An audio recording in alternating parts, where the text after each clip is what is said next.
الأعراض الانسحابية من مضادات الاكتئاب تنجم تكون في صعوبة الاكتئاب بيده. اللي شفتوه كان عبارة على قصة فتاة تونسية عايشة في ألمانيا، تدرس وتعمل في نفس الوقت، عندها أحلام وطموحات كما التوانسة الشبان الكل، لكن لأسباب عديدة كانت عرضة لمرض الاكتئاب، واللي الحمد لله بلادنا ومجتمعنا أصبح واعي به بدرجة محترمة. والله حاسة روحي يعني عرفتك ما عاش فيا بستريس.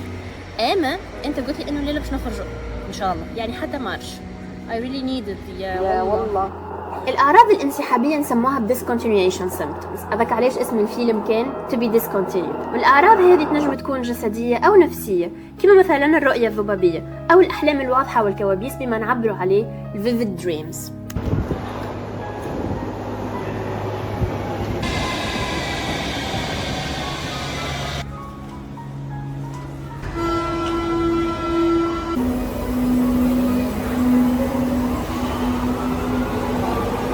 من الأعراض الأخرى هو التعب والإرهاق إلى جانب الدوخة والصداع.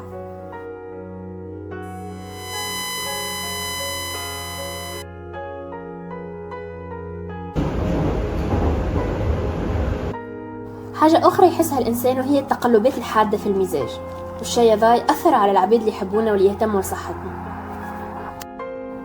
بلادنا والمجتمع متاعنا وصلوا لمرحلة جيدة من الاهتمام والوعي بالصحة النفسية، ولكن الأعراض الانسحابية لمضادات الاكتئاب فترة صعبة جدا يتعدى بها المريض، ولذلك هي تستوجب الاهتمام الخاص من العائلة والتفهم من طرف الأصدقاء.